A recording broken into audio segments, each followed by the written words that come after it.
نحمده ونصلي على رسوله الكريم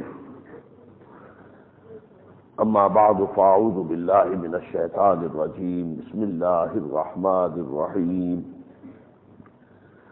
یا ایھا الذین آمنوا اذا قمتم الى الصلاة فاغسلوا وجوهکم وایدیکم الى المرافق وامسحوا برؤوسکم وارجلکم الى الکعبین وإن كنتم جنبا فاطهروا وإن كنتم مرضى أو على سفر أو جاء أحد منكم من الغائط أو لامستم النساء فلم تجدوا ماء فتيمموا صعيدا طيبا فامسحوا بوجوهكم وأيديكم منه ما يريد الله ليجعل عليكم من حرج ولكن يريد ليطهركم وليتم نعمته عليكم ولعلكم تشكرون صدق اللہ العظیم رب اشرح لي صدری ویسر لي امری واحلل عقدۃ من لسانی یفقہوا قولی۔ کل ہم نے سورہ نساء ختم کر لی تھی اور سورہ مائدہ شروع کر لی تھی، ایک رکوع اس کا ہم پڑھ چکے ہیں۔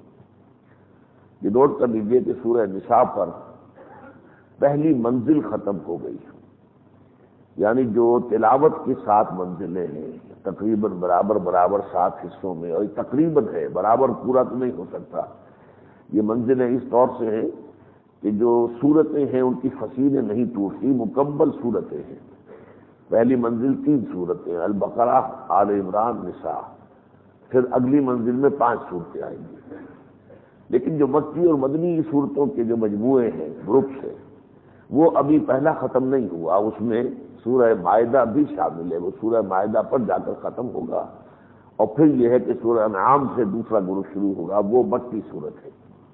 یہ پہلے گروپ میں کئی دفعہ کر چکا ہوں کہ مکی صورت صرف ایک ہے، چھوٹی سی سورہ فاتحہ، اگرچہ وہ حجم میں اور سائز میں چھوٹی ہے لیکن اپنے مقام اور مرتبے اپنی فضیلت کے اعتبار سے بہت عظیم ہے۔ پھر یہ 2 جوڑے آئے ہیں، 2 صورتوں کے 2 جوڑے، سورۃ البقرہ، آل عمران، یہ ایک جوڑا، سورہ نساء، سورہ مائدہ، یہ دوسرا جوڑا۔ تو سورہ مائدہ کا اس وقت ہم یہ دوسرا رکوع پڑھ رہے ہیں، اور سورہ مائدہ کا بھی وہی انداز ہے ترتیب کا جو سورہ نساء کا ہے، یا جو کہ سورہ بقرہ کے نصف ثانی کا ہے۔ یہ چند مضامین ہیں جو آپس میں گتھے ہوئے ہیں، ان کو گویا کہ چند لڑیوں کو بٹ دے کر رسی بنا لیا گیا ہے۔ کہیں اہل ایمان سے خطاب ہے، کہیں یہ ہے کہ اہل کتاب سے خطاب ہے، کہیں منافقین سے خطاب ہے، لیکن سورہ نساء میں تو زیادہ خطاب جو ہے وہ منافقین سے تھا، سورہ مائدہ میں آپ کو زیادہ خطاب جو ہے وہ پھر اہل کتاب سے ملے گا، اور معلوم ہوگا کہ اہل کتاب پر اتمام حجت کی آخری صورت یہ سورہ مائدہ ہے۔ یا ایھا الذین آمنوا، اب یہ اہل ایمان سے خطاب ہے، اے ایمان والو، اذا قمتم الی الصلاۃ، جب تم کھڑے ہو نماز کے لیے، فاغسلوا وجوہکم، دھو لیا کرو اپنے چہرے، وایدیکم، اور اپنے دونوں ہاتھ، الی المرافق، کوہنیوں تک، وامسحوا برؤوسکم وارجلکم، اور مسح کر لیا کرو اپنے سر کا، اور دھو لیا کرو اپنے پاؤں بھی، الی الکعبین، وہ ٹخنوں تک۔ یہ ہے گویا کہ وضو کا حکم کہ دونوں ہاتھوں کو دھونا ہے کوہنیوں تک، دونوں پیروں کو دھونا ہے ٹخنوں تک، اور چہرے کا دھونا ہے، اور سر پر جو ہے مسح کرنا ہے۔ وَإِن كُنتُمْ جُنُبًا، اگر تم جنابت کی حالت میں ہو، فَطَّهَّرُوا، تو پھر خوب طہارت حاصل کرو، یعنی پھر غسل ہوگا، پھر صرف یہ وضو سے کام نہیں ہوگا، بلکہ یہ بڑی ہے ناپاکی، اور اس کے لیے غسل واجب ہے۔ لیکن اگر پانی نہ ہو، وَإِن كُنتُم مَرْضَىٰ، اور اگر تم ہو بیمار، او علی سفر، یا سفر پر، او جاء احد منکم من الغائط، یا تم میں سے کوئی قضاء حاجت کے بعد آیا ہو، اور لامستم النساء، یا تم نے عورتوں سے مقاربت کی ہو، فلم تجدوا ماء، اور تم نہ پاؤ پانی، فتیمموا صعیدا طیبا، تو قصد کرو، ارادہ کرو پاک مٹی کا، فامسحوا بوجوہکم وایدیکم منہ، پھر اس سے مل لو اپنے چہروں کو اور اپنے ہاتھوں کو۔ ما یرید اللہ لیجعل علیکم من حرج، اللہ تعالیٰ تم پر کسی بھی معاملے میں کوئی سختی نہیں کرنا چاہتا، ولکن یرید لیطہرکم، لیکن یہ ضرور چاہتا ہے کہ تمہیں خوب پاک کرے، ولیتم نعمتہ علیکم، اور اس اتمام فرما دے اپنی نعمت کا تم پر، لعلکم تشکرون، تاکہ تم شکر کرو۔ یعنی یہ دو طرح کی گویا کہ ناپاکی کی حالتیں ہوتی ہیں. وضو نہیں ہے تو وضو کر دیا، لیکن اگر اس سے بڑی ناپاکی ہے تو پھر غسل واجب ہے. لیکن اگر پانی دستیاب نہیں ہے یا کوئی ایسا مریض ہے کہ پانی استعمال کرنے سے اس کے مرض کے بڑھنے کا اندیشہ ہے، تو پھر یہ ہے کہ تیمم جو ہے وہ دونوں کا قائم مقام ہو جاتا ہے. ایک صحابی کو اس سلسلے میں یہ مغالطہ ہوا تھا کہ بڑی ناپاکی جو ہے جس سے غسل واجب ہوتا ہے، اس سے تیمم پھر یہ ہے کہ انسان مٹی کے اندر اپنے آپ کو لوٹ پوٹ کر کے پورے وجود کو مٹی سے مل لے. تو حضور نے فرمایا یہ مراد نہیں ہے، بلکہ صرف وہی تیمم جو ہوتا ہے چہرے کے اوپر مٹی اور ہاتھ مار کر مٹی پر ہاتھوں کو جھاڑ بھی لینا ہے اور پھر چہرے پر پھیر لینا ہے، پھر دوبارہ مٹی پر ہاتھ مارنا ہے اور اس کو جھاڑ لینا ہے، پھر اپنے کونیوں تک دونوں ہاتھوں پر پھیر لینا ہے. بس یہ دونوں طرح کی ناپاکیوں کے لیے وضو اور غسل دونوں کا قائم مقام ہے. وَاذْكُرُوا نِعْمَتَ اللَّهِ عَلَيْكُمْ وَمِيثَاقَهُ الَّذِي وَاثَقَكُم بِهِ، اور ذرا یاد کرو جو اللہ کا انعام تم پر ہوا اور اس عہد کو یاد کرو جس میں کہ اللہ نے تمہیں باندھ لیا ہے. یہاں مراد ہے میثاق شریعت. ایک میثاق الف تھا جو ہم ارواح کے حالت میں عالم ارواح میں اس دنیا میں آنے سے قبل اللہ سے کر کے آئے ہیں. وہ سورہ اعراف میں تذکرہ آئے گا، الفت بربکم قالوا بلی، اسے عہد الف بھی کہتے ہیں. ایک یہ کہ جو شخص مسلمان ہوتا ہے، ایمان لاتا ہے، ایمان کا دعویٰ کرتا ہے، وہ گویا کہ اللہ کے ساتھ ایک میثاق کے اندر بن گیا. اللہ کے احکام پر اسے چلنا ہوگا، فرما برداری کرنی ہوگی، شریعت کے احکام اور اس کے تقاضوں کو پورا کرنا ہوگا. وَاذْكُرُوا نِعْمَتَ اللَّهِ عَلَيْكُمْ وَمِيثَاقَهُ الَّذِي وَاثَقَكُم بِهِ إِذْ قُلْتُمْ سَمِعْنَا وَأَطَعْنَا، جبکہ تم نے کہا ہم نے سنا اور مانا. وَاتَّقُوا اللَّهَ، اللہ کا تقوی اختیار کرو. إِنَّ اللَّهَ عَلِيمٌ بِذَاتِ الصُّدُورِ، یقیناً اللہ تعالی سینوں کے اندر چھپے ہوئے بھیدوں تک سے واقف ہے. یا ایھا الذین آمنوا کونوا قوامین للہ شہداء بالقسط.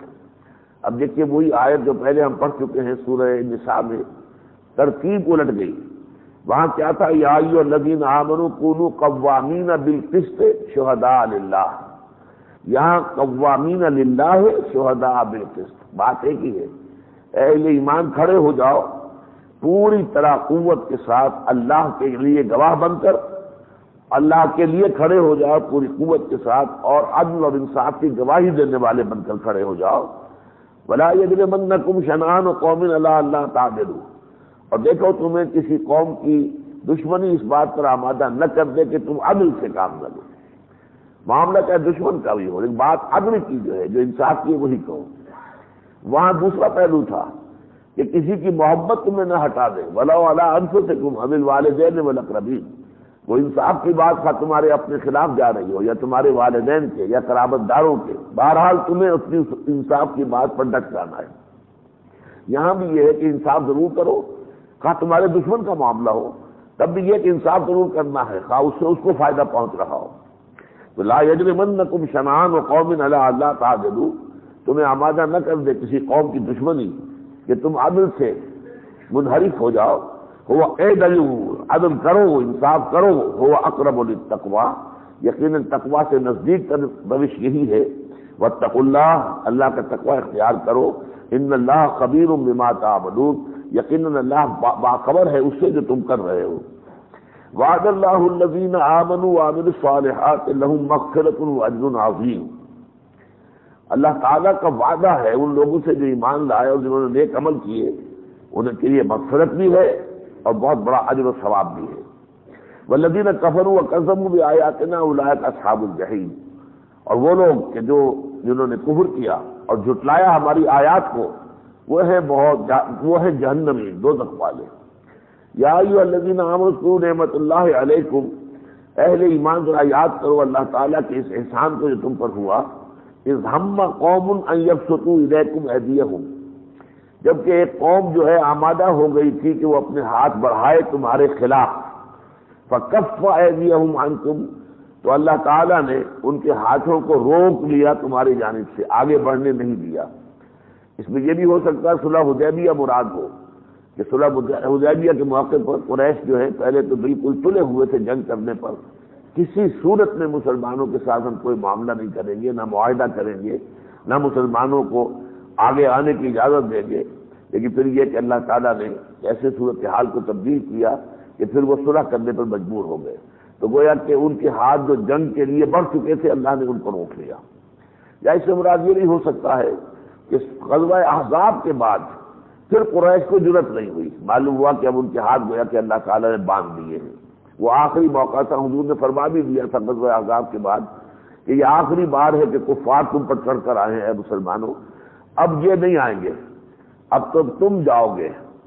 تو یہ تھا کہ لن یغزوکم قریش بعد عامکم ھذا ولکنکم تغزونہم، اس سال کے بعد اب قریش دوبارہ تم پر چڑھائی کر کے نہیں آ سکتے بلکہ تم جاؤ گے۔ چنانچہ حضور پھر گئے اور اسی کے نتیجے میں صلح حدیبیہ واقع ہو گئی۔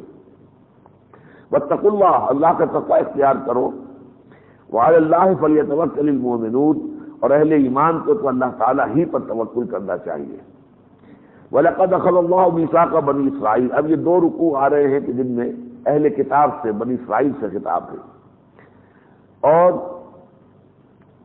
اللہ تعالیٰ نے عہد لیا تھا بنی اسرائیل سے بھی، جیسے اے مسلمانوں آج تم سے لیا گیا، اسی طرح تم سے پہلے ایک امت مسلمہ یہود بنی اسرائیل تھے، جب ان کو اللہ نے کتاب دی، تورات دی، تو پھر ان سے عہد لیا۔ وَبَعَثْنَا مِنْهُمْ اثْنَيْ عَشَرَ نَقِيبًا، اور پھر ہم نے ان کے اندر 12 نقیب مقرر کر دیے۔ حضرت موسیٰ نے ہر قبیلے کے اندر ایک شخص کو مقرر کر دیا کہ وہ نگرانی کرے گا اپنے قبیلے کی دینی اعتبار سے، یعنی چاہے ان کا ویسے سردار کوئی اور ہو، لیکن یہ کہ اس کام کے لیے، دینی کام کے لیے ان کا نگران جو ہے وہ ایک آدمی، اس کو کہا گیا نقیب۔ 12 نقیب، 12 قبیلے تھے، ہر قبیلے کا ایک نقیب۔ لیکن حضور نے بھی صلی اللہ علیہ وسلم بیعت عقبہ ثانیہ کے بعد پھر 12 ہی نقیب مقرر کیے، حالانکہ صرف 2 قبیلے تھے، ایک قبیلہ بڑا تھا خزرج کا، اس میں سے 9، اور ایک قبیلہ چھوٹا تھا اوس کا، اس میں سے 3، لیکن یہی عدد آپ نے رکھا۔ 12 نقیب حضور نے بھی مدینے کے اندر معین کر دیے تھے۔ وقال اللہ انی معکم، اور اللہ نے فرما دیا میں تمہارے ساتھ ہوں۔ تمہارے ساتھوں سے مراد کیا؟ یہ بھی کہ نقیبوں سے کہا جا رہا ہو، جب تمہارے اوپر جو ذمہ داری آئی ہے اپنے اپنے قبیلوں کی، تو اس کی ادائیگی کی کوشش کرو، میں تمہارا ساتھ تعاون کروں گا۔ اور یہ بھی ہو سکتا ہے یہ پوری بنی اسرائیل قوم سے کہا گیا ہو۔ قال اللہ انی معکم، میں تمہارے ساتھ ہی ہوں، نہیں اقمتم الصلاۃ، اگر تم نماز کو قائم رکھو گے، وآتیتم الزکوٰۃ، اور زکوٰۃ ادا کرتے رہو گے، وآمنتم برسلی، اور میرے نبیوں اور رسولوں پر ایمان لاتے رہو گے، وعزرتموہم، اور ان کا احترام کرو گے، واقرضتم اللہ قرضا حسنا، اور اللہ کو قرض حسنا دیتے رہو گے، اگر اس روش پر کاربند رہو گے، لأکفرن عنکم سیئاتکم، تو تم سے تمہاری برائیاں دور کرتا رہوں گا، وَلَأُدْخِلَنَّكُمْ جَنَّاتٍ تَجْرِی مِن تحتہا الْأَنْہَارُ، اور تمہیں لازماً داخل کروں گا ان باغات میں جن کے دامن میں ندیاں بہتی ہوں گی۔ فَمَنْ كَفَرَ بَعْدَ ذَلِكَ، تو جو اس کے بعد بھی پھر کفر کی روش اختیار کرے، منکم، تم میں سے، فَقَدْ ضَلَّ سَوَاءَ السَّبِیلِ، تو وہ پھر سیدھے راستے سے بہت دور ہٹ گیا۔ فَبِمَا نَقْضِهِم مِیثَاقَهُم، پھر ان کے اس میثاق کو توڑنے کے باعث، لعناہم، ہم نے ان پر لعنت کر دی، وجعلنا قلوبہم قاسیہ، اور ہم نے ان کے دلوں کو بھی سخت کر دیا، اور یہ ہم پڑھ چکے ہیں سورہ بقرہ میں کہ ثم قست قلوبکم فہی کالحجارۃ او اشد قسوہ، اے یہودیوں اس کے بعد تمہارے دل سخت ہوتے چلے گئے، اور اب وہ پتھروں کے مانند سخت ہو چکے ہیں، اتنے سخت تھے کہ قرآن اثر نہیں کر سکا ان پر، اتنے سخت تھے کہ محمد رسول اللہ صلی اللہ علیہ وسلم کی دعوت بھی ان پر اثر انداز نہیں ہو سکی۔ یحرفون الکلم عن مواضعہ، وہ کلام کو تحریف کر دیتے ہیں، ہٹا دیتے ہیں اس کے ٹھکانے سے، وَنَسُوا حَظًّا مِمَّا ذُكِّرُوا بِهِ، اور وہ بھول گئے یا انہوں نے نظر انداز کر دیا بہت سا حصہ اس کا جس کے ذریعے ان کو نصیحت کی گئی تھی، یعنی کتاب کو بھلا دیا۔ اور حظ کا ایک مطلب یہ بھی ہو سکتا ہے کہ کتاب سے فائدہ اٹھانا چھوڑ دیا۔ کتاب کا احترام کرنا اور ہے، قرآن مجید کو آپ بڑے عمدہ قسم کے ریشمی جزدانوں میں رکھ کر اوپر رکھ دے تو احترام تو ہو گیا، لیکن فائدہ اٹھانا تو نہ ہوا۔ فائدہ اٹھانا تو ہوگا کہ اسے پڑھو، اسے سمجھو، اس پر غور کرو، اس پر عمل کرو، اسے اپنا امام بناؤ، تو اس سے فائدہ اٹھانا انہوں نے چھوڑ دیا۔ وَلَا تَزَالُ تَطَّلِعُ عَلَىٰ خَائِنَةٍ مِّنْهُمْ، اور اے نبی آپ ہمیشہ ان کی طرف سے مطلع ہوتے رہیں گے خیانت کے بارے میں، کہ آپ نے جو ان سے وعدے کر لیے تھے اور اس کو جو معاہدوں کے اندر جکڑ لیا تھا ہجرت کے فوراً بعد، لیکن یہ کہ آپ دیکھتے رہیں گے کہ یہ اس کی خلاف ورزی کریں گے، پہم کریں گے، مسلسل کریں گے۔ الا قلیلا منہم، سوائے ان میں سے بہت تھوڑے سے لوگوں کے کہ جو اپنے عہد کے پابند رہیں گے اور اس کے مطابق عمل کریں گے۔ فاعف عنہم واصفح، تو ابھی آپ ذرا ان سے درگزر کرتے رہیے اور معاف کرتے رہیے، یعنی یہ کہ ان کا وقت آ جائے گا، ہر ایک کو ان کے وقت کے اوپر جو ہے ہم بھرپور سزا دے لیں گے، لیکن ابھی آپ ذرا ان کی طرف زیادہ التفات نہ فرمائیں۔ ان اللہ یحب المحسنین، یقیناً اللہ تعالیٰ پسند کرتا ہے، محبت کرتا ہے نیکوکاروں سے۔ ومن الذین قالوا انا نصارى، اور ان لوگوں میں سے جنہوں نے یہ کہا کہ ہم نصارہ ہیں، ہم عیسیٰ کے ساتھی ہیں، اخذنا میثاقہم، ان سے بھی ہم نے عہد لیا تھا۔ لیکن یہی وجہ آج بھی اس کو کیا کہتے ہیں، ٹیسٹمنٹ، تورات جو ہے جو کتابیں ہیں نبیوں کی، اس کو اولڈ ٹیسٹمنٹ، عہد نامہ قدیم۔ یہ عہد نامہ کون سا تھا؟ جو یہودیوں سے لیا گیا، بنی اسرائیل سے۔ اور نیو ٹیسٹمنٹ، بائبل کی 4 کتابیں، اور اس کے بعد کچھ اور حواریین کے ہیں، اور ان سب کو کہتے ہیں نیو ٹیسٹمنٹ، یہ نیا عہد نامہ ہے۔ تو گویا کہ یہاں پہ پہلے تورات کا ذکر کیا گیا، وہ عہد نامہ لیا گیا بنی اسرائیل سے، دوسرا عہد نامہ یہ نصارہ سے۔ اخذنا میثاقہم، ہم نے ان سے بھی عہد لیا تھا، فنسوا حظا مما ذکروا بہ، تو وہ بھی بھول گئے یا انہوں نے نظر انداز کر دیا اس کے اکثر حصے کو یا اس سے استفادہ کرنے کو۔ فاغرینا بینہم العداوۃ والبغضاء الی یوم القیامہ، تو پھر ہم نے ڈال دی ان کے مابین دشمنی اور بغض اور کینہ قیامت تک کے لیے۔ یہ آیت اس اعتبار سے آج کل میری توجہ کا بہت مرکز بن گئی ہے، یہ جو قرآن مجید میں کئی جگہ آیا ہے کہ ہم نے یہودیوں اور عیسائیوں کے درمیان قیامت تک کے لیے دشمنی ڈال دی ہے۔ آج ہم دیکھ رہے ہیں کہ دشمنی نہیں ہے۔ میں اس کی توجہ یہ کرتا ہوں کہ در حقیقت قیامت کے آثار شروع ہو چکے ہیں، الی یوم القیامہ، قیامت کے دن تک۔ میں نے پچھلے جمعے میں جو خطاب کیا تھا اس میں اسی جگہ پر قرآن اکیڈمی میں، تو اس میں نے بیان کیا تھا کہ حضور نے فرمایا انما بعثت فی عین الساعہ فی نفس الساعہ، میں تو عین قیامت میں پیدا کیا گیا ہوں، بھیجا گیا ہوں۔ اصل میں حضور کی بعثت جو ہے ایک طرح سے قیامت کی علامت تھی، سب سے بڑی علامت کہ اب قیامت جو ہے اس کا گویا کہ آغاز ہو گیا۔ یہ معاملہ جو آج کا ہے، خاص کر یہ 20ویں صدی جو ختم ہوئی ہے، اس میں آ کر یہ شکل بدلی ہے کہ ان کی دشمنی ختم ہوئی۔ آج ان کا بڑا گہرا گٹھ جوڑ ہے یہودیوں کا اور عیسائیوں کا، لیکن یہ کہ وہ دوستی سے زیادہ اصل میں ظاہری طور پر تو یہ ہے کہ عیسائی جو ہیں وہ سرپرستی کر رہے ہیں یہودیوں کی، مدد کر رہے ہیں، ان کو ان کی حفاظت کر رہے ہیں۔ حقیقت میں باطنی طور پر یہ ہے کہ یہودیوں نے انہیں اپنے شکنجے میں جکڑ لیا ہے۔ فرنگ کی رگے جاں پنجے یہود میں، صورتحال سب یہ بن چکی ہے الی یوم القیامہ۔ وسوف ینبئهم اللہ بما كانوا یصنعون، ان قریب اللہ تعالیٰ انہیں متنبع فرما دے گا ان چیزوں کے بارے میں جو وہ کر رہے تھے۔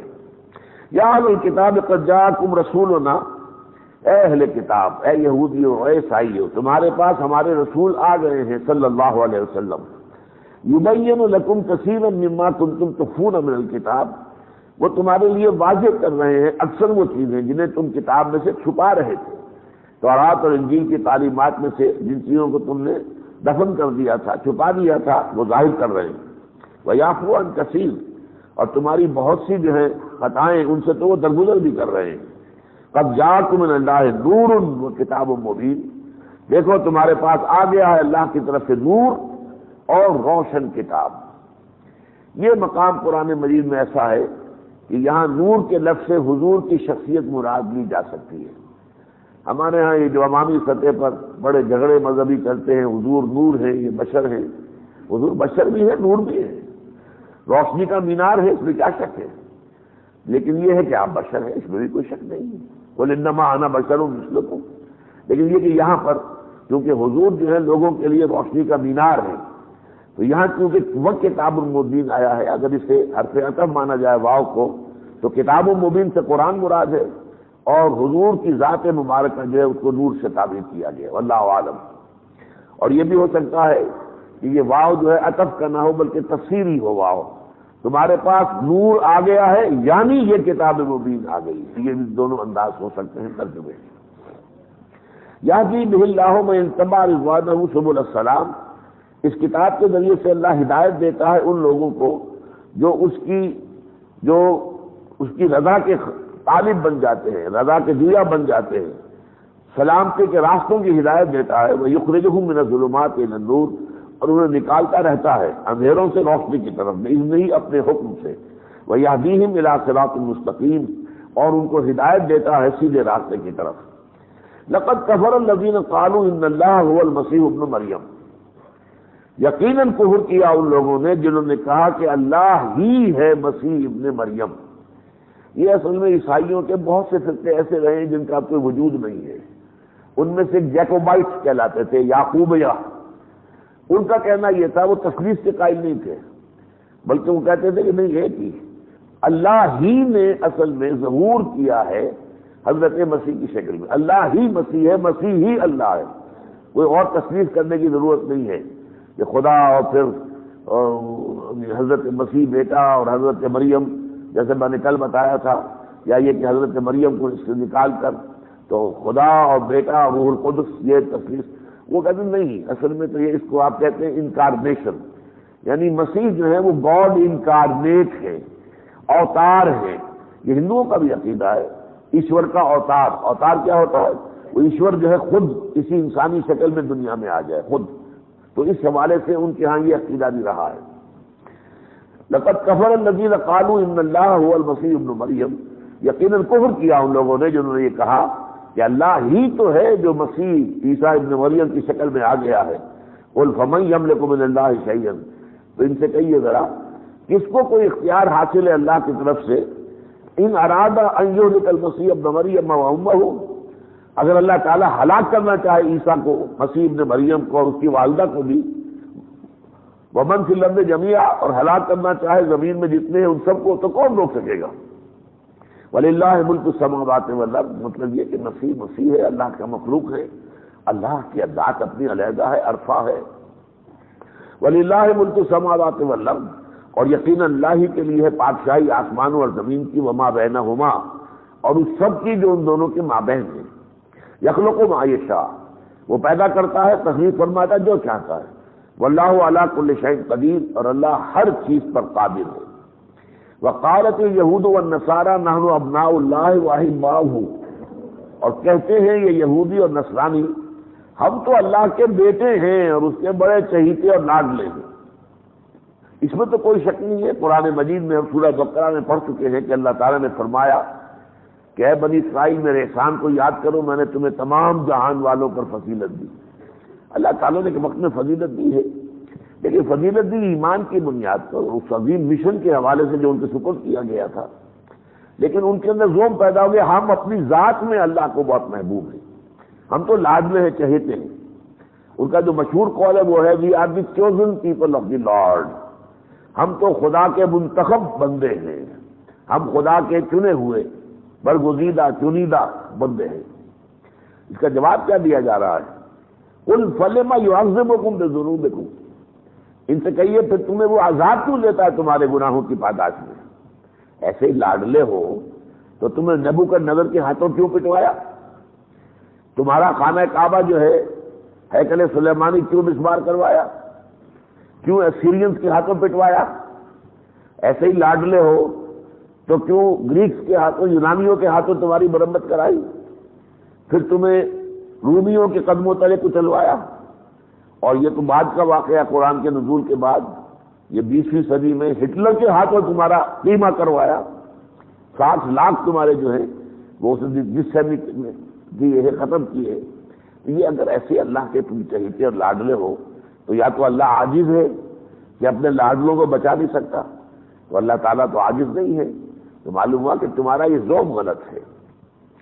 بل انتم بشر ممن خلق، نہیں، تم بھی ایسے ہی بشر ہو جیسے کہ اللہ نے دوسرے پیدا کیے، سب انسان ہیں، تم بھی انسان ہو۔ اور اللہ کے قواعد و ضوابط اور قوانین جو ہے، سنت اللہ جو ہے، وہ from nation to nation, from race to race بدلتی نہیں ہے، تمام انسانوں کے لیے ایک ہی قانون ہے۔ ایمان اور عمل صالح جو اختیار کرے گا اسے اللہ تعالیٰ دنیا میں ایک بلندی سربلندی عطا کرے گا۔ انتم الاعلون ان کنتم مؤمنین، اگر اس کے برعکس راستہ اختیار کرو گے دنیا میں بھی سزا ملے گی اور آخرت کی سزا تو ہے ہی۔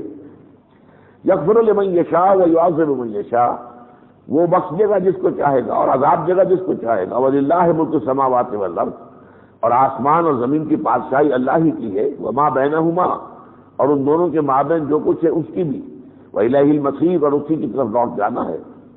یا اہل الکتاب، اے کتاب والو، قد جاءکم رسولنا، دیکھو تمہارے پاس ہمارے رسول آ گئے، یعنی پھر یہ نہ کہنا کہ اے اللہ ہمیں تو خبردار نہیں کیا گیا۔ ہمارا قاعدہ وہی ہے کہ ہم جو ہے، جیسا کہ ہم سورہ نساء میں پڑھ چکے ہیں، رسلا مبشرین و منذرین لئلا یکون للناس علی اللہ حجۃ بعد الرسل، ہم اپنے رسولوں کو بھیجتے رہے ہیں مبشر اور منذر بنا کر، تاکہ لوگوں کے پاس کوئی عذر باقی نہ رہ جائے اپنی غلط روی کے لیے، بہانہ کو پیش نہ کر سکے، کوئی عذر اور دلیل پیش نہ کر سکے قیامت کے دن۔ تو دیکھ لو، نوٹ کر لو، اللہ کا رسول آ گیا ہے، اب تمہارے پاس کوئی عذر نہیں ہوگا قیامت کے دن۔ یا اہل الکتاب قد جاءکم رسولنا یبین لکم علی فترۃ من الرسل، آ گیا ہے تمہارے پاس ہمارا رسول جو تمہارے لیے واضح کر رہا ہے، اس کے بعد کے رسولوں کے درمیان ایک وقفہ آ گیا تھا۔ یہ فترۃ من الرسل، فترہ کہتے رک جانا، فترت وحی، حضور پر بھی ابتدا میں کچھ عرصے وحی آنی بند ہو گئی، اسے فترت وحی کہتے ہیں۔ اس حال میں کہ سورۃ الضحیٰ نازل ہوئی، سورۃ الانشراح نازل ہوئی۔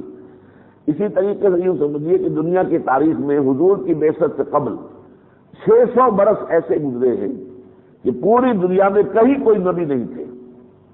حضرت مسیح علیہ السلام سن 33 عیسوی میں اٹھا لیے گئے آسمان پر زندہ، اس کے بعد سے لے کر سن 610 عیسوی میں حضور کی بعثت ہو رہی ہے، تقریباً 600 برس دنیا میں کوئی نبی نہیں تھا۔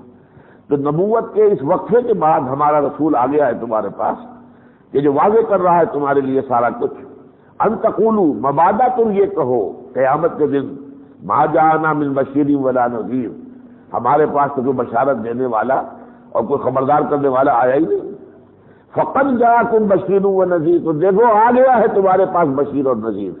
واللہ علی کل شیء قدیر، اور اللہ ہر چیز پر قادر ہے۔ وَإِذْ قَالَ مُوسَىٰ لِقَوْمِهِ، اب یہ بہت اہم واقعہ حضرت موسیٰ کا، کہ جب اللہ تعالیٰ نے حضرت موسیٰ کے ذریعے سے قوم کو، بنی اسرائیل کو آل فرعون کے عذاب سے نجات دلائی اور یہ صحرائے سینا کے اندر آ گئے۔ آپ کو معلوم ہے کہ اس کے بعد پھر حضرت موسیٰ کو بلایا گیا، کوہ طور پر تورات عطا کی گئی، وہاں سے ان کی تاریخ شروع ہو گئی بطور امت۔ اس کے بعد حضرت موسیٰ اپنی قوم کو لے کر آئے، فلسطین کی سرحد پر آ گئے، اور آپ نے کہا کہ اب اس ملک کے اندر داخل ہو جاؤ، اللہ نے وعدہ کیا ہوا تم سے کہ جہاں جو لوگ یہاں آباد ہیں ان پر تمہیں فتح دے دے گا، اور یہ ملک تمہارے پاس ہوگا، تمہارے اللہ کا عطیہ ہے۔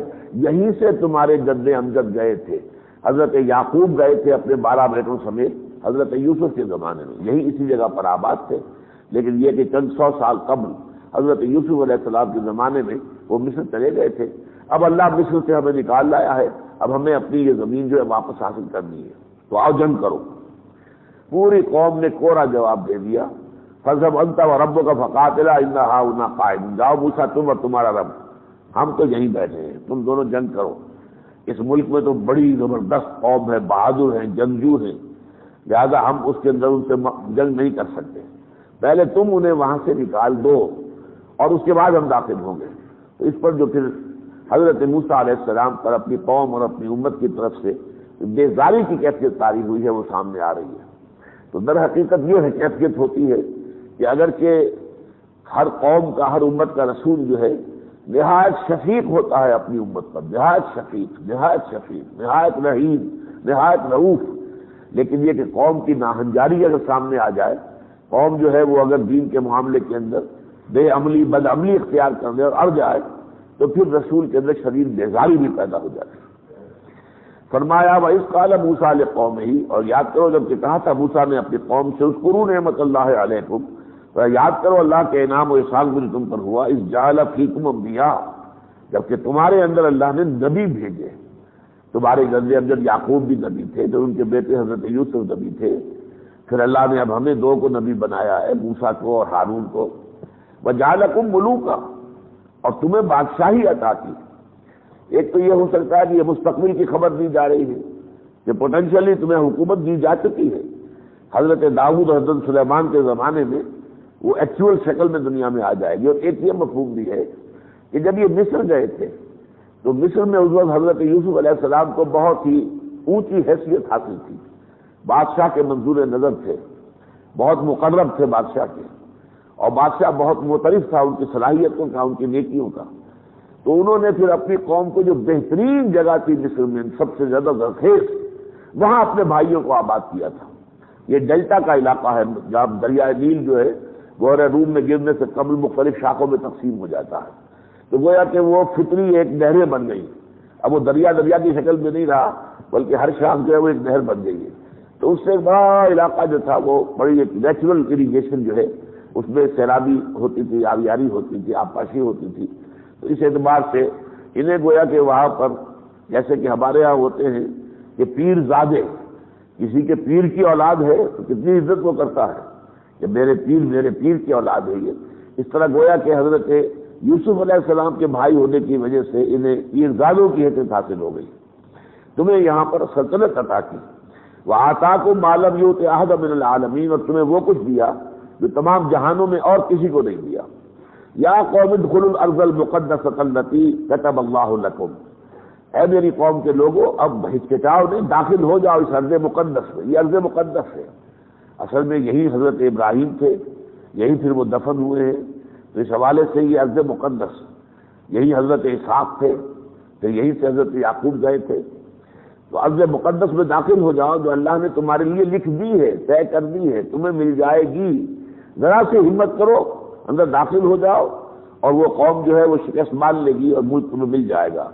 وَلَا تَرْتَدُّوا عَلَىٰ أَدْبَارِكُمْ فَتَنْقَلِبُوا خَاسِرِينَ، اور دیکھو اپنے پیٹھوں کے بل پیچھے نہ مڑو، پسپائی اختیار نہ کرو، جنگ سے منہ نہ موڑو، اگر ایسا کرو گے تو تم خسارہ پانے والوں میں ہو جاؤ گے۔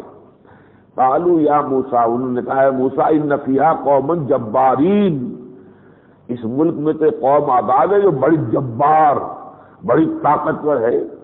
وَإِنَّا لَن نَدْخُلَهَا، ہم نہیں داخل ہوں گے اس میں ہرگز، حَتَّى يَخْرُجُوا مِنْهَا، جب تک کہ وہ وہاں سے نکل نہ جائیں۔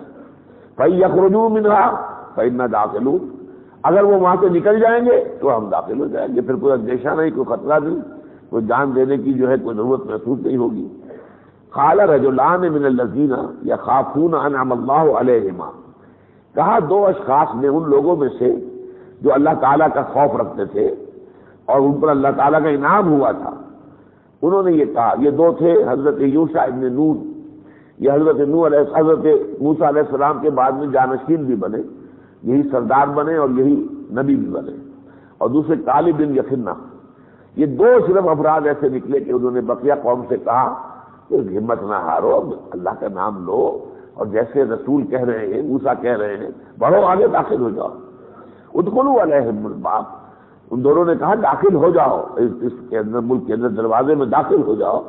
فَإِذَا دَخَلْتُمُوهُ فَإِنَّكُمْ غَالِبُونَ، اگر تم ہمت کر کے داخل ہو جاؤ گے تو پھر غلبہ تمہیں کو مل جائے گا۔ وَعَلَى اللَّهِ فَتَوَكَّلُوا، اور اللہ پر توکل کرو، ان کنتم مؤمنین، اگر تم واقعی مومن ہو۔ قالوا یا موسیٰ انا لن ندخلها ابدا، انہوں نے کہا بالکل فیصلہ کن انداز میں، موسیٰ ہم ہرگز کبھی بھی نہیں داخل ہوں گے، ما داموا فیہا، جب تک وہ قوم اس کے اندر موجود ہے۔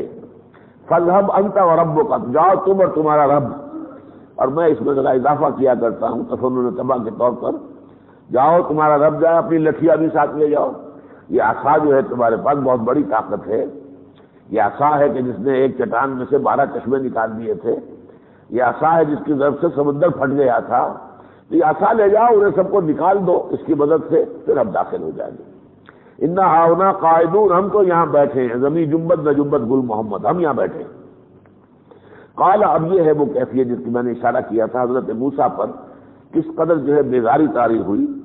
قال رب انی لا املک الا نفسی واخی، حضرت موسیٰ نے عرض کیا پروردگار مجھے تو کوئی اختیار نہیں ہے سوائے اپنی جان کے اور اپنے بھائی ہارون کی جان کے۔ یہ نوٹ کر دیجئے، حضرت ہارون اگرچہ حضرت موسیٰ سے عمر میں بڑے تھے، لیکن ظاہر بات ہے کہ رسالت جو ہے اللہ تعالیٰ نے اصلاً حضرت موسیٰ علیہ السلام کو عطا کی تھی۔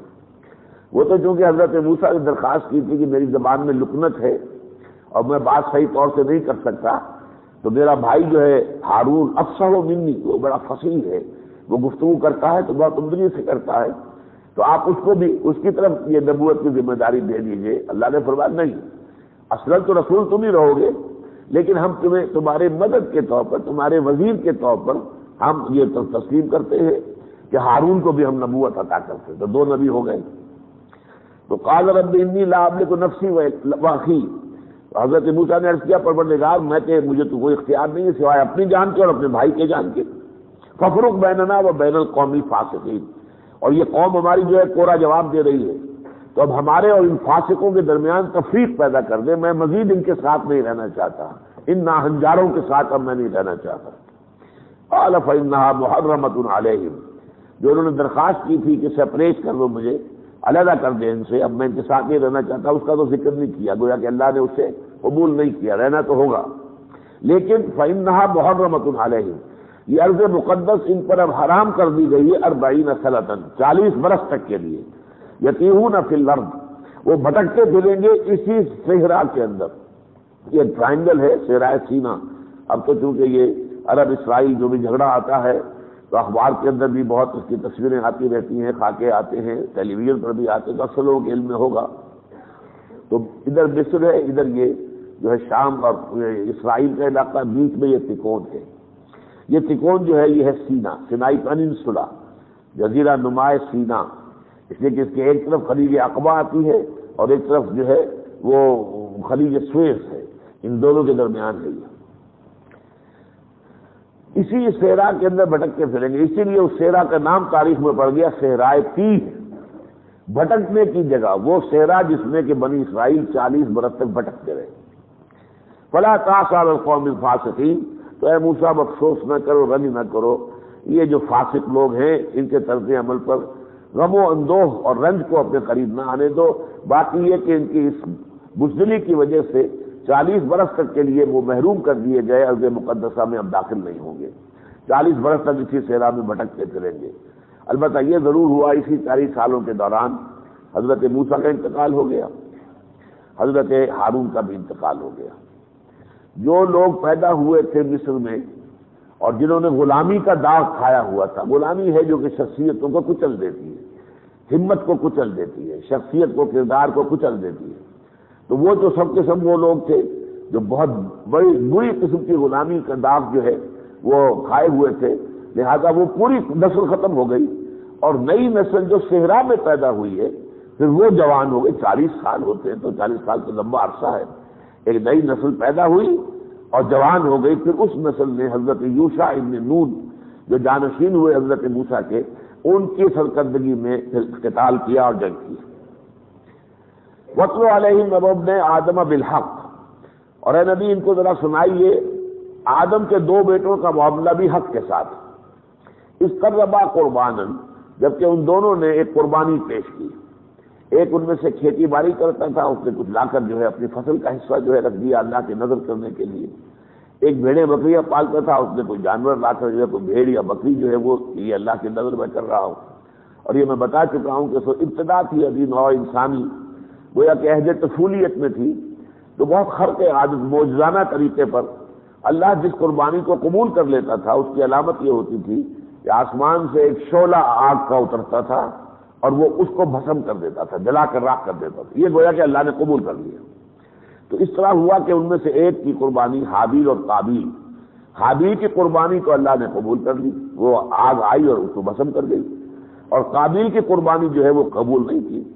اس قربا قربان، جبکہ ان دونوں نے قربانی پیش کی، فتقبل من احدہما، تو ان میں سے ایک سے تو قبول کر لی گئی، ولم يتقبل من الاخر، اور دوسرے سے نہیں کی گئی۔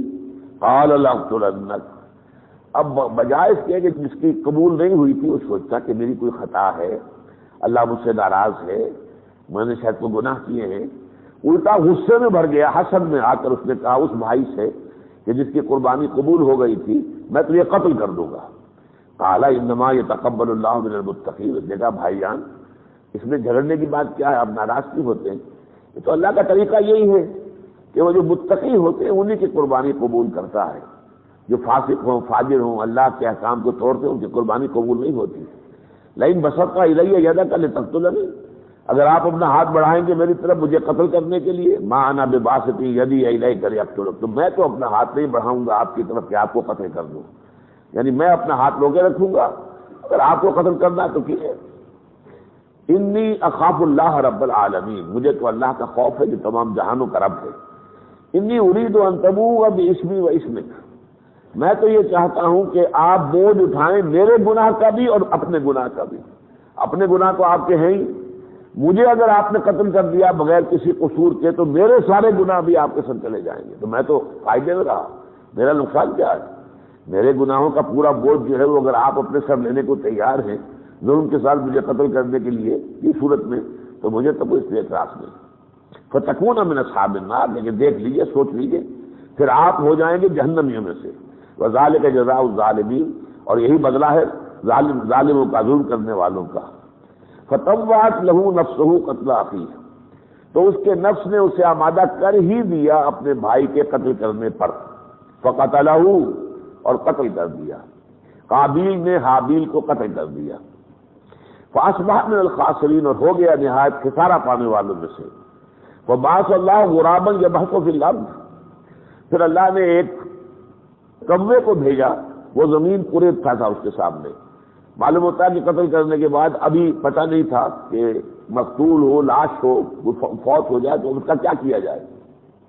ابھی تو نئے نئے زمین پر اترے تھے نا، آدم کے بیٹے تھے، ابھی پہلی نسل ہے، تو اس کے لیے پھر اللہ نے یہ کیا کہ کووں کو بھیجا، اور شاید ان میں سے کوئی کوا مرا ہو، اور پھر بقیہ کووں نے اس کے لیے زمین کھرید کر اپنے چونچوں سے اور گڑھا بنا کر اسے اس میں دفن کیا اس کے سامنے، یہ دکھانے کے لیے کہ مردہ کو زمین کے اندر اس طریقے سے دفن کر دینا چاہیے۔ فبعث اللہ غرابا یبحث فی الارض، وہ زمین کھرچ رہا تھا، کرید رہا تھا، لیریہ کیف یواری سوءۃ اخیہ، تاکہ اسے دکھا دے کہ اپنے بھائی کے لاش کو کیسے چھپائے اور کیسے ڈھانپے۔ قال یا ویلتى اعجزت ان اکون مثل هذا الغراب، اس نے کہا ہائے میری شامت، میں اس کوے جیسا بھی نہ ہو سکتا، کوے کو بھی اللہ نے اتنی عقل دے رکھی ہے اور مجھے اللہ نے اتنی عقل بھی نہ دی۔ فواری سوءۃ اخیہ، کہ میں اپنے بھائی کی لاش کو جو ہے ڈھانپ سکتا۔ فاصبح من النادمین من اجل ذلک، اس بات پر وہ پھر ندامت کرنے والوں میں سے ہو گیا کہ میں تو اس کوے سے بھی گیا گزرا ہوں۔